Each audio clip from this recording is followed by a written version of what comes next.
Bref, Rabotai, nous allons avec l'aide de Hachem donc faire un shiur. Et bonsoir à tout le monde ici. Bonsoir.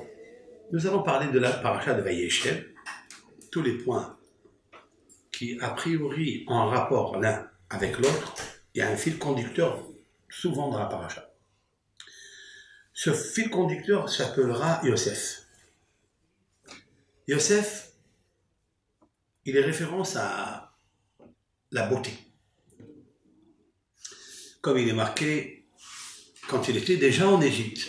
La Torah a noté la qualité de Yosef. Et c'est une qualité qui apparemment, elle est physique, certes, mais c'est sûr et certain qu'elle est aussi métaphysique. Vayi Yosef yefet to'ar v'yefet mar'e. Et Yosef, dit la Torah, yefet to'ar, il était beau. To'ar de stature. V'yefet mar'e, et il a fait les hautes, c'est-à-dire tout celui qui voyait Yosef, il voyait une beauté exceptionnelle, dont vous connaissez bien sûr la suite. Batissa eshet Adona ve'zeinea el Yosef, et la femme de son maître, Potiphar, elle leva ses yeux à Yosef, va tomer, et elle lui dit, Shirfa imi, c'est-à-dire commerce avec moi. Avec le gentil mot de pudeur que l'on peut dire, hein, Vaïmaen Yosef. Et Yosef refusait Vaïomer, et il lui dit, tu sais que ton patron, je vais aller direct, ton patron, il m'a tout laissé entre mes mains. Ton mari, il m'a laissé tout entre mes mains. Sauf toi. Comment vais-je faire ce péché alors que je vais fauter à mon contre à l'égard de mon patron, les hatati, les loki. Et aussi, je vais fauter à Hachem Bar. De là, on peut déduire, instamment, il me vient l'idée, on peut déduire quelque chose d'extraordinaire. Que la beauté physique de quelqu'un, c'est aussi une beauté métaphysique. Et s'il faute en fait, il fait deux péchés. Le premier, c'est vis-à-vis de sa beauté physique, c'est-à-dire contre Akadosh Baruch Hu, qui lui a donné cette beauté physique. Et en plus, il va fauter l'Elohim, c'est-à-dire éternellement. Éternellement. C'est pourquoi la Torah, elle a répété deux qualificatifs. Le premier, Yefet To'ar, c'est-à-dire il était très beau de stature, de prestance. Je sais pas, peut-être il était fin, c'était un mannequin. V'yefet Mar'e, il était beau de visage. Autrement dit que Yosef ressemblait typiquement comme deux gouttes d'eau à Yaakov, mais plus que ça, il ressemblait à sa mère, à Rachel. Car il est dit à propos de Rachel, Yefat To'ar v'yefat Mar'e. C'est les mêmes termes. Hein? Les mêmes termes. Donc on a, comment on a dit, papier-collé. On a copié-collé, on a pris le collé ici de Rachel et on l'a mis avec Yosef. Et bien sûr, c'est qu'il y a une résonance, c'est qu'il y a un fil conducteur entre les deux. Et c'est là où Yosef, qui est remarquable par sa beauté physique et métaphysique, pas seulement la beauté est physique, mais la beauté physique relève et révèle une beauté qui est spirituelle, qui est shmimit, ciel, si l'on peut dire, ciel. Comment? Nous allons faire la correspondance entre cette péricope qui va être lue ce Shabbat, tout le Ham Israël va lire cette paracha, et nous allons la relier avec bien sûr la fête de Hanouka, la fête de Hanouka qui est la fête des lumières, la fête de, pas seulement la lumière, qui est Fatoa, c'est-à-dire elle est belle. Quand vous allumez une bougie de Hanouka avec l'huile d'olive, non seulement que l'huile d'olive de prestance, elle est pure, elle est translucide, et elle allume, de facto, elle allume mieux que toutes les lumières, mais elle a quelque chose de particulier, c'est qu'elle est aussi métaphysique, c'est qu'elle révèle, pas seulement les Fatoar, mais c'est-à-dire la prestance, la forme de la bougie, mais elle révèle les Yefat Mar'e. C'est-à-dire, elle est très belle à voir. C'est la raison pour laquelle nos sages, dans la prière que nous allons pratiquer, nous allons dire Baruch Ata Hashem Elokeinu melech haolam asher kiddushanu b'mitzvot v'tzivanu lehadik ner Hanouka. Il y a qui disent ner shel Hanouka. Il y a qui disent ner shel Hanouka. D'accord? Oui. Et il y a qui disent ner Hanouka. Nous, on a l'habitude de dire, les Sfaradim, ner Hanouka. Parmi les Sfaradim aussi, ils disent ner. Tu dis ner shel Hanouka. Si l'on dit ner shel Hanouka, nous allons regarder les initiales ensemble. Donc, les initiales ner, c'est Nun, shel, shin, Hanouka, het, nahash. C'est ça qu'il faut dire ici. Nahash, serpent. Si on Qui était le serpent? Non, on peut le garder. Qui est le serpent? C'est Yavan. Yavan est le serpent. Yavan, c'est Alexandre Mokdon, qui a été le roi, qui a dominé le monde entier. Alexandre Ier. Et donc, il a gouverné Israël pendant 180, 160 années. Il a gouverné en Israël. Ça pense, quand on réfléchit, 180 ou 160 années, c'est énorme.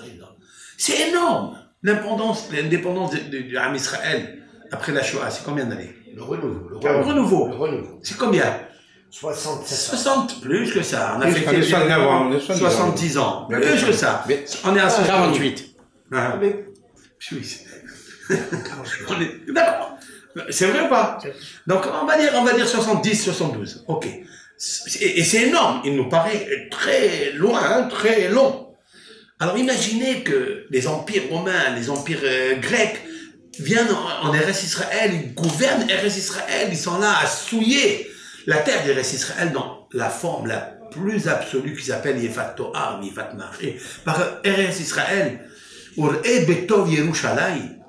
Ur'e, regardez le bien de Jérusalem, la beauté de Jérusalem. Nous allons arriver à ça où le roi David a parlé de la beauté de Eretz Israël et en particulier le Beth Amikdash. Hein? C'est marqué là-bas dans le texte Yefenof Mesos Kol Haaretz. C'est quoi Yefenof? Nof, c'est le, comment on appelle ça? Paysage. Yefé, il est beau.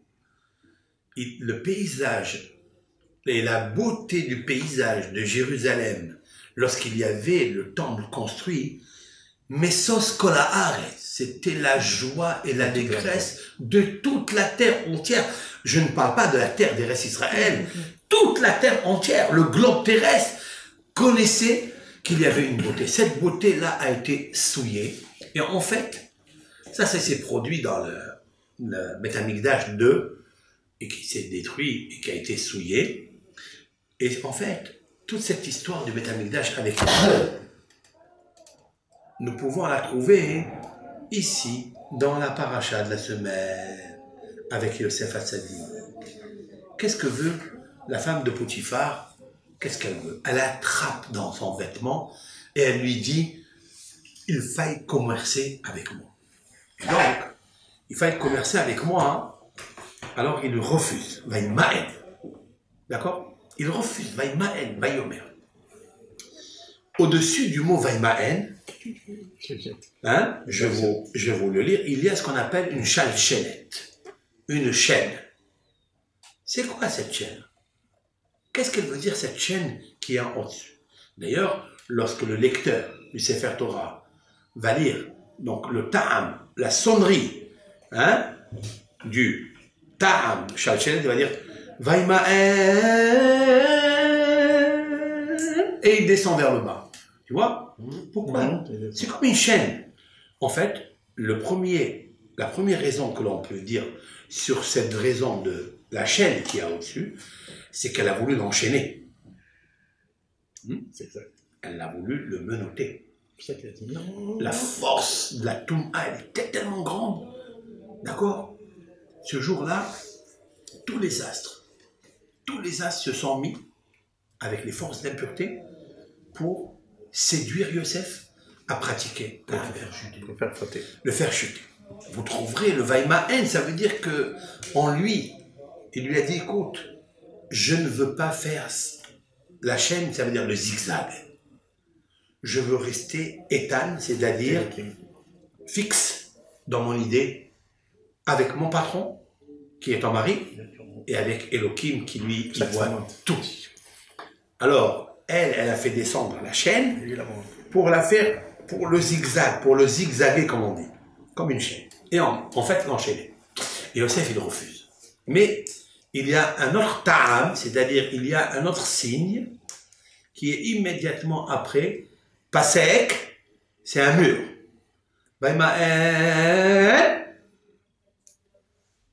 Nos sages ont fait un signe. Après la chaîne, il a fait un pasek, ça veut dire stop. Stop. On peut apprendre beaucoup de choses de là. Nos sages disent que Yaakov Avinu devait descendre en Égypte de toute façon. Mais il devait descendre avec des chaînes en fer.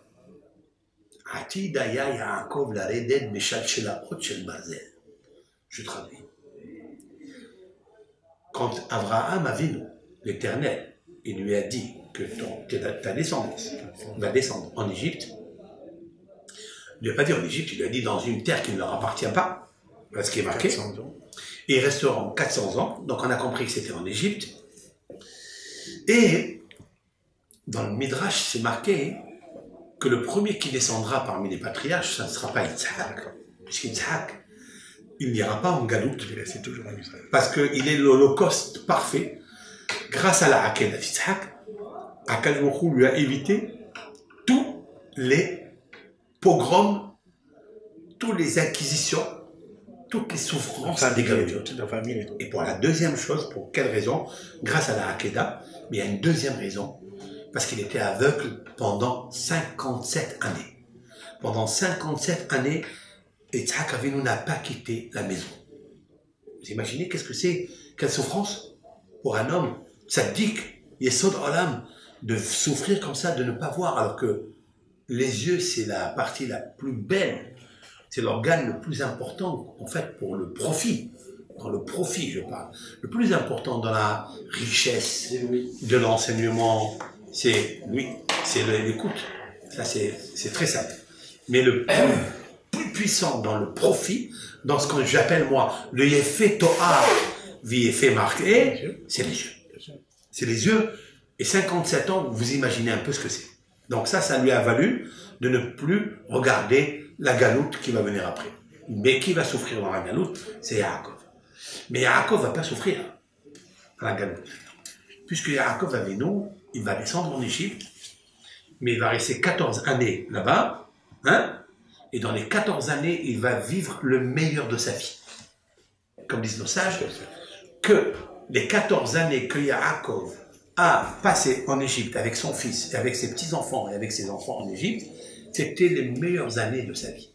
14 ans. Mais on va lui reprocher le fait de s'être reposé. Non, mais ça c'est avant ça. Ah, bon. Ça c'est dans Vayeshev ici. On va le voir de suite. Maintenant, Yaakov Avinu, il devait descendre quand il descendait en Égypte. Ça, il a vécu. Le sage dit qu'il a vécu.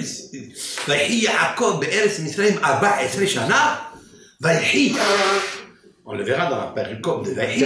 Il a vécu. Ça veut dire autrement dit qu'il allait vivre le contraire. D'où on le sait qu'il allait vivre le contraire. Il devait descendre Béchat chez la haute chez le Barzel avec des menottes en fer. Comme qui? Comme son fils. Yosef Hatzadik dans la paracha de la semaine, les frères vont le prendre, ils vont l'attacher littéralement avec des menottes, des chaînes, ils vont le descendre en Égypte et ils vont le vendre aux Ishmaélim, comme on va le voir dans la paracha, et il va descendre vraiment en exil. Cette beauté de Yosef, a priori, va ternir, elle va s'obscurcir.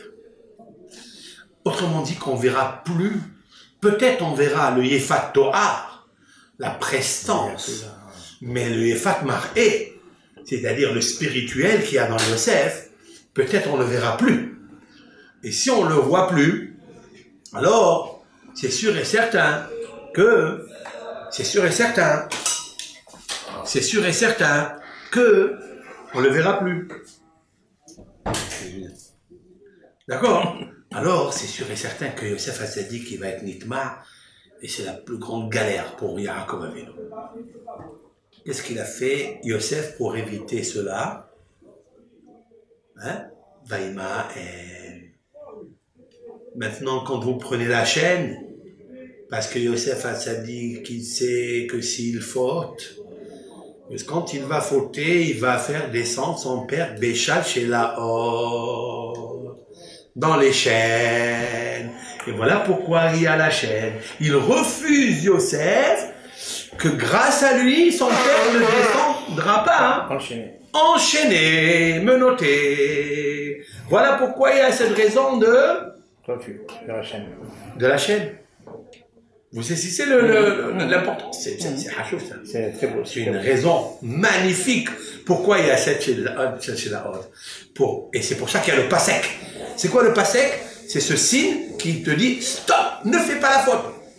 C'est un moussard grandiose que quand un juif doit faire la Avera, il faut qu'il sache que s'il fait une Avera maintenant, il ne s'arrête pas de faire la Avera, eh bien, il va mettre une chaîne et il va enchaîner, il va dégrader la génération qui vient après lui. Ça peut être avec lui, ses enfants, ça peut être ses petits-enfants, on ne le sait pas.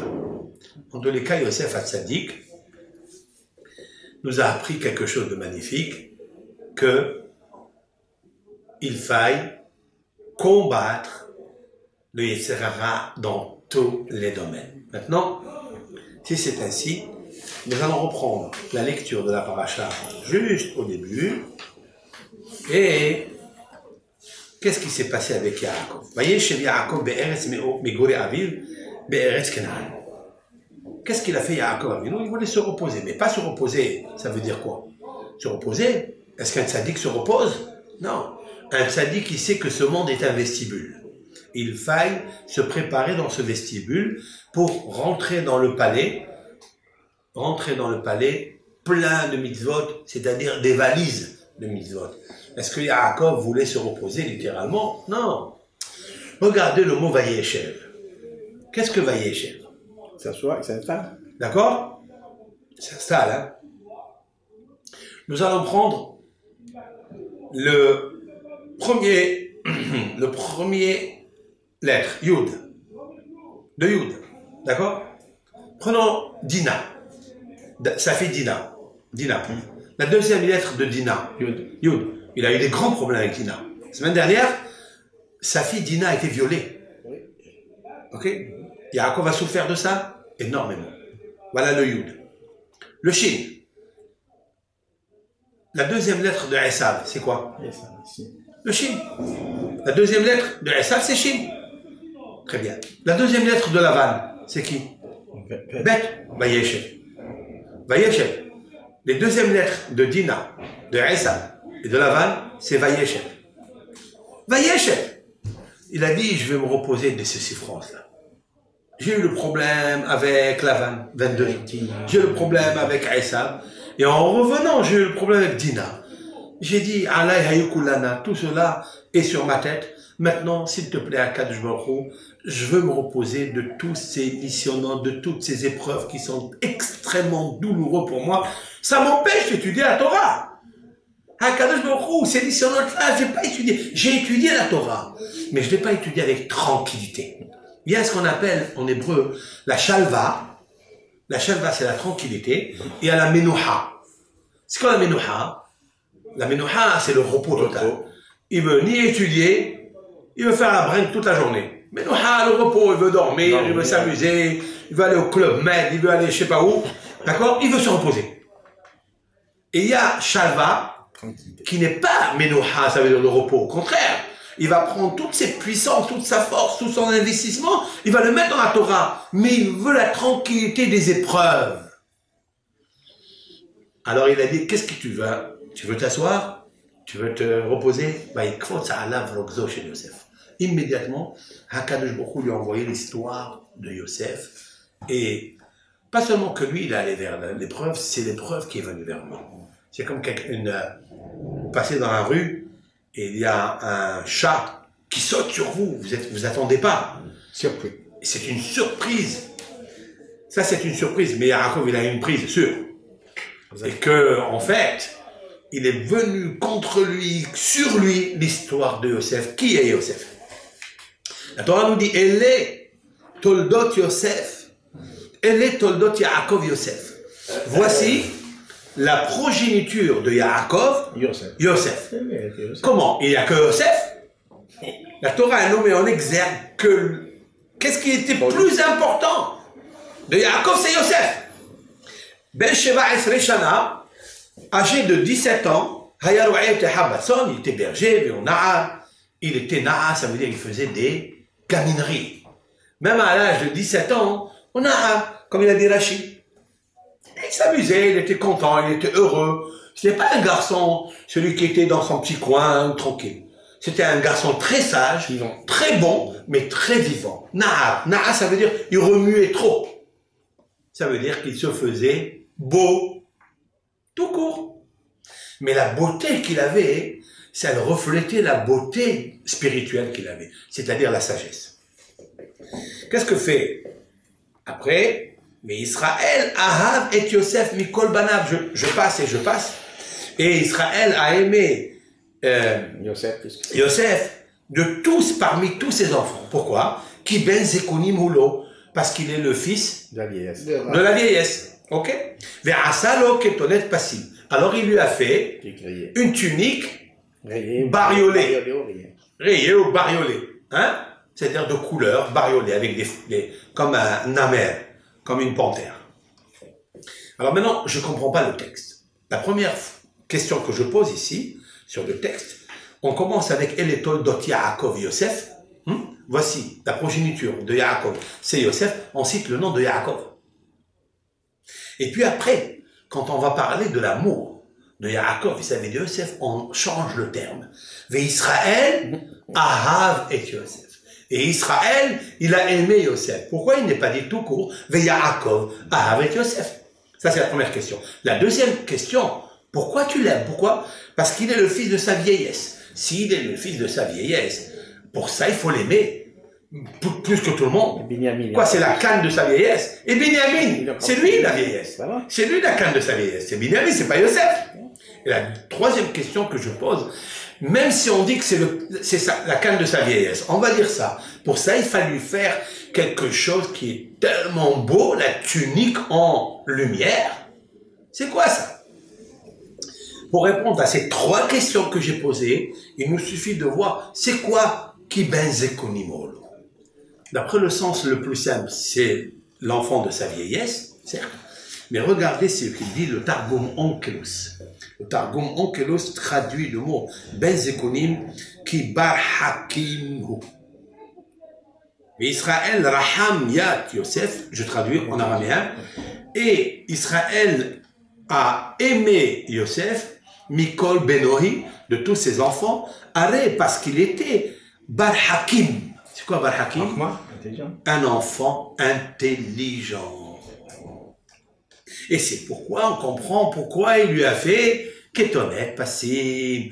Tu peux comprendre que cette tunique qui est Yefat Toar, je reviens, c'est le jeu de mots universel qui va tourner dans cette paracha, qui est le mot clé, qui est en relation avec Hanouka, qui est magnifique.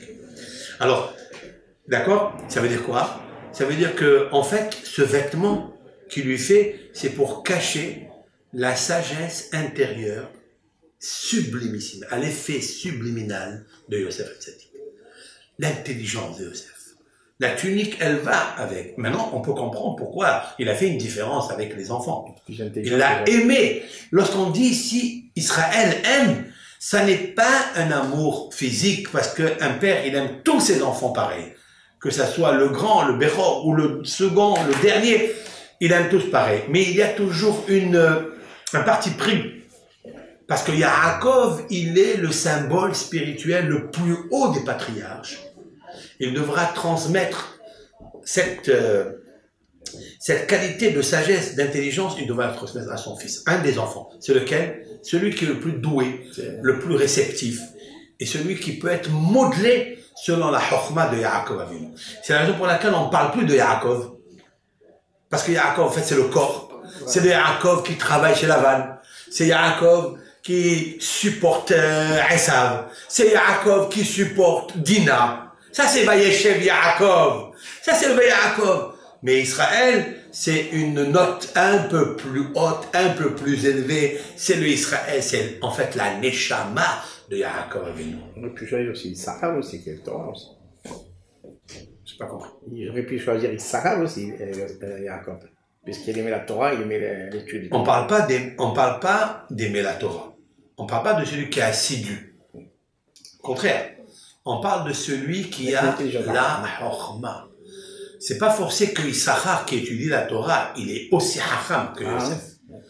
Il y a un sixième sens pour capter la sagesse. Ça veut dire, Issachar pourra étudier la Torah, mais peut-être Issachar n'est pas capable d'interpréter les rêves aussi cachés, aussi dissimulés, comme il l'a fait Yosef Hatzadik. Pas que les rêves. Hein? Les rêves, Il a administré la grande Égypte. Ça c'est le effet Torah. C'est-à-dire ça c'est intelligent. Ça c'est la structure. Oui, mais il faut être intelligent. Il faut être très intelligent. Ça n'est pas n'importe qui peut, même Issachar peut avoir une connaissance. On dit que Issachar a la connaissance binalaïtim, c'est-à-dire c'est les enfants de Issachar, c'est bien ce que tu as relevé, que toute la quand on rend l'année embolismique, vous savez, il y a 13 mois, il faut connaître toutes les séquences, toutes les prédispositions des astres, tout le mahalar, comment marche le globe univers planétaire. Ça, qui est-ce qui connaissait dans ça? Issachar. C'était pas un âne simple, il était un âne musclé. Il savait. Peut-être que Yosef n'était pas capable de ça. Ici, on veut une chokhma qui est plus profonde, une beauté de chokhma. C'est-à-dire un avon vers hacham, comme va le proclamer notre cher pharaon, qui va dire ça c'est un homme exceptionnel. On verra ça. Maintenant, qu'est-ce que c'est alors qu'il était intelligent? Disent nos sages que Yaakov a étudié la Torah. Combien de temps il a étudié la Torah Hachem Va'ever? 14 ans. Il a étudié la Torah Hachem Va'ever avant d'y aller chez Lavan, il a étudié 14 années de Torah. Combien il va vivre avec Yosef en Égypte? 40 années. 14 ans. 14 années, pardon, il va vivre avec Yosef en Égypte. 14. D'accord? Et il va vivre 17 années, pardon, c'est pas 14. Il va vivre 17 années. Les meilleures années, c'est 17 années avec Yosef. Mais il a étudié 14 ans, Hachem Va'ever. Qu'est-ce qu'il a étudié dans ces 14 ans? Il a étudié quoi? Il a étudié toute la Torah entière, c'est-à-dire, ce sont les sédarim des Mishnayot. Quel est le séder de Mishnah? Quels sont les séders de Mishnah? Combien il y en a? Hein? Il y en a 6. 6 séders Mishnah. Dans cette Mishnah, c'est-à-dire la Torah orale. La Torah orale est l'amplification de la Torah écrite. C'est-à-dire la Torah écrite, c'est un grand océan, certes, mais la Torah orale, c'est encore un plus grand océan, parce qu'il dérive de cette Torah écrite. Et Yaakov Avinu, il a étudié toute la connaissance du monde, c'est-à-dire la botanie. Il a étudié le temps, il a étudié les plantes, il a étudié les fêtes, il a étudié la kedusha, les kadashim, il a étudié tout ce qui englobe. Qu'est-ce que c'est les 6 traités talmudiques de la Mishnah? C'est quoi? C'est en fait, c'est Zeraim, Moed, Yeshuot.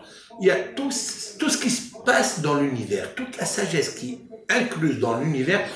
Nos sages l'ont décrypté avec des codes halachiques. Il faut lire le Kriyat Shema. À quel moment on parle du temps? Quel temps? À partir de la sortie des étoiles. Il y a le schéma, il y a la partie des étoiles. À quel moment, quand on mange là, quand les Kohanim mangent la terouma? Un Kohen, quand il s'est impurifié, il devra immerger dans le mikvé le jour et le soir, hein, il pourra manger après la sortie. On va parler donc des consécrations. Il y a tout dedans. Après, on parle du temps de Shabbat. Il va faire très attention à allumer vendredi les bougies parce qu'on va arrêter le temps de travail, on va arrêter tout pour passer à un monde dimensionnel de tranquillité, pas de repos, qui est Yom Menuha, qui est pas seulement un Menuha du corps, mais même une Hana'a, un profit pour l'étude de la Torah, la prière du Shabbat, le Ta'anouk du Shabbat, etc., etc. C'est ce qu'a étudié Yaakov Avinu. Nos sages disent que tout cela est inclus dans le mot Zekunim. Qui ben Zekunim parce qu'il était le fils intelligent pour recevoir les 6 traités talmudiques. Où se trouve dans le mot Zekunim? Parce que qu'est-ce qu'un Zaken? Un Zaken, c'est celui qui acquiert la sagesse. D'où on le sait? Parce que Zaken, c'est la dichotomie Zekana Chokma. Zekana, celui-ci a acquis. Zaken, un monsieur qui est même jeune, mais qui a acquis la sagesse, on dit qu'il est Zaken. On dit qu'il est Zekana. Ça veut dire qu'il a acquis quelque chose. Hein? Alors, on voit dans Zekunim, tu as Zeraim. Regardez dans les initiales. Zeraim. C'est quoi Zeraim? C'est toute la première partie de Kriyat Shema, comment on fait le Maaser, comment on fait la PA, toutes les lois de Botami, toutes les lois des champs, toute la loi de la Shemitah, tout se trouve dans Zeraim. Zeraim, en fait, c'est la semence. On plante, il sort un arbre, on n'a pas le droit de toucher, jusqu'à 3 ans, et après on peut profiter de ce fruit. On plante une vigne, on devra donner le maaser. On plante du blé, on devra donner le maaser, on devra donner la terouma, etc., etc. Toutes ces lois-là que régissent le peuple d'Israël. Après, vous avez, ça c'est Zekin. Après, Kouf, c'est Kadashim. Kadashim. Kadashim, ça veut dire toutes les consécrations que l'on pratiquait dans le Beth Amikdash. Yaakov Avinu, le Beth Amikdash n'est pas encore construit. Il connaissait tout ça, bien sûr, que Abraham. Alors là, je vais vous citer quelque chose qui est écrit dans le livre de Hida, de Rav Hida, dans son livre intitulé Les vaches, les filles, de mémoire bénie, bien sûr, notre maître. Il a dit que, dans ce livre, il a dit que pendant 15 années, Abraham, Yitzhak et Yaakov ont étudié la Torah. 15 ans ensemble. Donc Abraham Avinu était en connaissance de toute sa Torah. C'est marqué que Abraham Avinu, il a étudié toute la Torah entière jusqu'à Eruvet Tafshilin. C'est-à-dire, c'est ce plat, ce fameux plat que nous préparons la veille d'un Yom Tov qui précède, un Shabbat. Hein?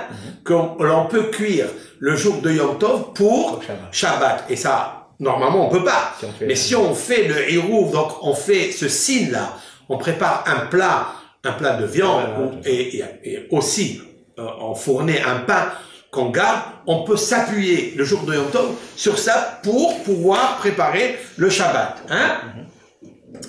Ben, ça c'est quoi? Ça c'est une de Kadashim, ça veut dire Abraham Avinu, il a tout étudié. Après vous avez le Nun, c'est Nashim. Nashim, c'est toutes les lois des femmes. Yaakov Avinu a étudié toutes les lois des femmes. Qu'est-ce que les lois des femmes? Le mariage, Dieu préserve le divorce, toutes les lois des femmes, à quel moment elles doivent se marier, comment on doit les marier, toutes ces lois-là, les lois de la Nida, de la période du mois, etc. Le Yud, c'est Yadaïm. Yadaïm, c'est quoi? Yadaïm, c'est, vous savez, c'est les lois les plus difficiles au monde. C'est quoi? Par exemple, j'ai un objet. Oui? J'ai un objet. Et il y a une main dans l'objet. Où j'attrape. Oui? Une anse. Bravo. C'est un reptile mort. A touché uniquement la anse. C'est pur. D'accord? Il n'a pas touché le verre lui-même, l'objet lui-même. Il a touché juste la anse. Comme elle est reliée. Est-ce que elle est impurifiée ou elle n'est pas impurifiée? Est-ce qu'il y a un vase communicant entre les deux ou pas? Eh bien, ça s'appelle Yadaïm. Vase communicant avec la main, puisqu'on tient l'anse. Non, mais oui, mais est-ce que le reptile qui a touché, un reptile mort, hein, Est-ce qu'il est rentable? est-ce qu'il communique l'impureté au verre par rapport à l'anse qui n'est que qui n'est qu'un rajout, hein? Ça s'appelle qui n'est qu'une main. Elle n'est qu'une main, mais c'est pas l'objet lui-même. Voilà, des lois comme ça. Ou par exemple, oxyde. Par exemple, une poire. Vous voyez? Qu'est-ce qu'on considère? La poire, c'est l'essentiel, mais la queue de la poire. Est-ce que la queue de la poire, est-ce elle fait partie intégrante de la poire, ou bien c'est quelque chose qui, de toute façon, on enlève, on jette, donc il n'est pas considéré, oui? Est-ce que si le reptile mort a touché la queue de la poire, est-ce qu'elle purifie la poire ou pas? Mais c'est des lois très compliquées, très très compliquées, et sur cela, combien d'encre s'est versé? Hein? Bon, levons l'encre, continuons. Après, vous avez, même c'est Mo'ed. Le même c'est Mo'ed. Mo'ed, ça veut dire les lois du Shabbat, les lois des fêtes, Sukkot. Combien, c'est à la faute aussi, elles sont complexes, elles sont très difficiles, il nous faut les répéter et les répéter. C'est le devoir des Bahoré et Shiva, des Rabbanim, qui s'assoient pour connaître toutes ces halachot. Ça n'est pas facile. Tout cela, Yaakov s'est attelé pendant qu'il s'est assis. Vous écoutez? Le Vayeshev Yaakov, après qu'il est sorti du problématique douloureux de Lavan, de Esav, de Dina, hein? Qu'est-ce qu'il a fait? Eh bien, il s'est installé. Il a dit, maintenant je prends Yosef et je vais étudier avec lui. Mais il ne savait pas que Vayeshev, nous avons oublié tout à l'heure un Vav. Le Vav, quelle est la deuxième lettre de Yosef? Vav. Lui aussi va être parmi les souffrances, parmi les galouillottes. Mais celle-là, c'est la première que la Torah elle a marquée. La première qu'elle a marqué la Torah, c'est le Vav. Parce que c'est le plus important pour Yaakov et plus douloureux pour Yaakov de perdre Yosef. Maintenant, vous comprenez qu'est-ce que c'est Vayeshev. Vav, la deuxième lettre de Yosef, c'est le Vav. Maintenant, je vais vous dire quelque chose encore plus. Parce que le Vav, c'est la lettre fondamentale du peuple d'Israël. J'ai parlé énormément de ça plusieurs fois. Le Vav, c'est le Ikar, le Vav, c'est le Hibour. Le Vav, c'est la lettre qui relie les mondes, c'est celle qui relie la famille, c'est celle qui relie un maître avec son élève, c'est celle qui relie un homme avec sa femme. C'est le crochet, c'est un crochet. Le problème, c'est s'accrocher. Au lieu de se mettre en crochet, il s'accroche. Et quand on s'accroche, il n'y a plus de crochet. Ça sent le clocher. Après on pleure et on crie. Et tout ça, il faut soigner énormément la lettre Vav, c'est-à-dire la main droite, c'est-à-dire l'amitié, l'amour, etc. Ça aussi, qu'est-ce qu'il a fait Yosef? Qu'est-ce qu'il a fait Yaakov? Ve Israël ahavet Yosef. Je reviens. Ve Israël ahavet Yosef.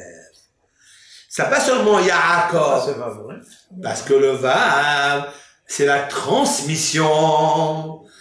Le Vav, c'est qu'il a pris tout ce qu'il connaissait et il s'est attaché à Yosef pour lui communiquer, lui transmettre. En fait, c'est la transmission. Tout ce qu'il a appris, il a remonté. Moshe Kibel Torah Misinaï, que nous lisons dans le Pirkei Avot. La première Mishnah des maximes de nos pères. Qu'est-ce qu'on lit? Moshe Kibel Torah Misinaï. Moshe a reçu la Torah au Sinaï. Sara li Yoshua. Vav. La lettre Vav, la transmission. Toute la transmission de la Torah de Yaakov, il a transmise à qui? À son fils. Yefé Torah, vifé mar'é. Beau de stature et vif et mar'é. Il était beau de beauté, de splendeur, parce qu'il avait le Vav avec lui. Vif et mar'é, parce qu'il avait la connaissance de la Torah. Alors, si c'est comme ça, Ve'asa lo ketonet pasim. Et il lui a fait ketonet pasim. Cette paracha, elle va tomber à Hanouka. Combien de Nerot on allume à Hanouka? 44. 44? Ok. Est-ce que nous avons une allusion dans la Torah que nous allons allumer 44, je l'ai dit, 44 bougies. 44 bougies, c'est-à-dire 36, plus le Shabbat. Shabbat, oui ou non? Oui. Je vais vous dire où elle se trouve cette... Yosef, il est beau, oui. Yosef, il est splendide. Yosef, c'est le hétrog. Dans la paracha de Bereshit, c'est marqué là-bas, un verset. Concernant le fruit interdit du bien et du mal, c'est marqué que la femme, Hava, va terrer Aïcha, et la femme, elle a vu, qu'il est bon, le fruit à manger, mais l'Ahmad, il est agréable.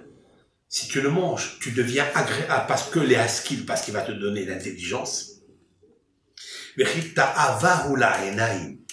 qu'il est un plaisir pour les yeux. Voilà ce qui est marqué là-bas, c'est vrai? Regardez dans le mot Nehmad. Comment on va corriger cette faute du fruit interdit du bien et du mal? Si on regarde la graphie du mot Nehmad, Nun, Het, Mem, Dalet. Nun, 50. Het, 8. 58. C'est la dichotomie Ner, Hanouka. Nerot, Hanouka. Les bougies de Hanouka. Qu'est-ce qu'il me reste? Même Dalet. Même c'est 40, Dalet c'est 4, 44 bougies de Hanouka. C'est beau ça. De là qu'on sait que c'est 44. Voilà. De là on allusion. peut prendre une allusion belle, très belle, et on peut la coller, la relater avec la fête de Hanouka. Et en fait, à Hanouka, il est interdit de toucher l'huile qui allume les bougies. C'est interdit. C'est vrai? Et si c'est interdit, à ce moment-là, tu ne peux que les voir. Pourquoi on a dit qu'il faille que les voir et pas les toucher? Parce que le fruit interdit du bien et du mal, tu l'as touché, tu l'as pris avec tes mains, tu as servi, tu as mangé avec. Il vient, la Torah, elle te donne le remède dans le même verset. Qu'est-ce que tu devras faire à Hanouka? Ben, tu devras seulement regarder les 44 bougies et pas t'en servir. Mais on a pas une allusion, on a une allusion beaucoup plus importante, puisqu'on nous dit d'allumer pendant de 1 jour, ça passe à 8 jours, c'est ça? Voilà. Et alors on allume chaque fois une plus une, et on a le compte. Ça, c'est... Mais ça c'est bien, mais alors, mais non, quand j'ai dit une allusion, ça veut dire où tu trouves dans la Torah La Torah, là, c'est pas pareil. l'histoire des 44 bougies que le peuple d'Israël va allumer dans la Malchoute Yavan, dans l'empire grec, et qu'on va trouver cette fiole d'huile. Et cette fiole d'huile, elle va allumer, au lieu d'1 jour, elle va allumer 8 jours. Et donc, elle va allumer 36 bougies, plus le Shabbat, 44 bougies. D'où tu sais ça? Tu le trouves dans la Torah, dans la résonance du texte lui-même. Et tu le trouves, c'est extraordinaire. Ça veut dire, autrement dit, que notre histoire avec la grecque, comme ça va se passer mercredi, puisque ça se trouve à samedi soir, pardon, c'est-à-dire 25 qui se lève, cela veut dire que cette histoire entière, elle est reliée avec le fruit interdit du bien et du mal. Et je vais vous expliquer pourquoi. Le temps, il passe. Qu'est-ce qui est marqué là-bas? Ça sera les bougies de Hanouka, seulement un plaisir pour les yeux. La Torah te dit combien de bougies, quelle fête, Nerot, Hanouka, même Dalet, et que ça soit que la vision des yeux, le profit des yeux, ta'ava la'inaïm. Avec ça, c'est là où je veux mettre mon grain de poivre ou de sel, ça dépend des épices que vous aimez. Allez, je vais mettre un parfum. Les femmes, pendant la demi-heure, toutes les femmes, je les invite à avoir cette kavana-là. Quand elles regardent les bougies de Hanouka pendant cette demi-heure, il faille faire le tikkun de la faute originelle. Parce que vous étiez dedans. Votre neshamot des femmes était dans la neshama grandiose, dimensionnelle de Hava, comme dit le Harizal, comme dit le Zohar HaKadosh. Donc vous étiez aussi là-bas. Et vous avez aussi consommé, après avoir vu le fruit du bien et du mal, vous l'avez consommé, ça vous a donné un plaisir pour les yeux. Et ça a causé toute l'histoire de Yavan, des impurifications de la lumière, c'est-à-dire des huiles. Et donc, quel est le tikkun? Quelle est la réparation? Au moment, pendant une demi-heure, j'ai pas dit qu'il fallait regarder tout le temps pendant une demi-heure, parce que j'ai donné une ségoula à faire, donc ils peuvent pas tout faire. Mais, la ségoula que nous avons donnée de prendre les 60 pièces, hein, parce qu'il y a 60 lettres dans Birkat Kohanim que nous lisons pendant Hanouka. C'est la lettre Samer qui régit le mois de Kislev. Et donc la Birkat Kohanim qu'on va lire, on va donc donner 60 petites pièces.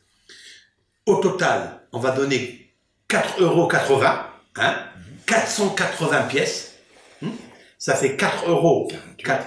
48. Quoi 48? 4,80 €.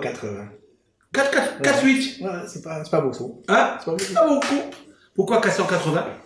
Parce que qui était la force négative qui a induit, séduit, introduit Hava dans la faute? C'est Nahash.